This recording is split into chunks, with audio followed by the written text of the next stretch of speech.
Adi Arnawa pastikan panggil Ketua KPU Badung buntut video viral pembuangan sampah. Bupati Badung Iwayan Adi Arnawa memastikan bakal memanggil Ketua KPU Badung pasca viral aksi membuang sampah sembarangan.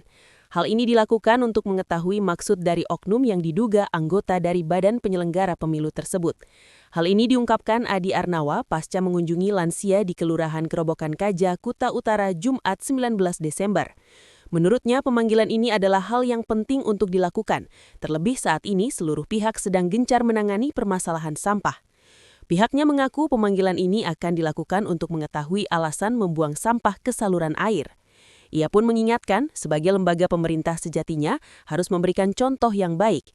Bupati asal Pecatu ini pun menyayangkan hal tersebut, terlebih dirinya juga menginstruksikan kepada seluruh perbekel untuk siaga 1 menangani sampah. Disinggung terkait sanksi, Adi Arnawa mengaku akan melakukan pertimbangan lebih lanjut. Seperti diketahui bersama, sebuah video viral di media sosial terkait adanya aksi pembuangan sampah sembarangan yang diduga dilakukan oleh anggota KPU Badung.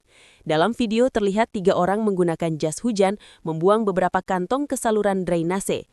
Pasca viral, Ketua KPU Badung I Gusti Ketut Gede Yusa Arsana Putra membuat sebuah video permintaan maaf. Dirinya mengaku aksi pembuangan sampah sebagai sebuah kekeliruan atau kelalaian dari anggotanya.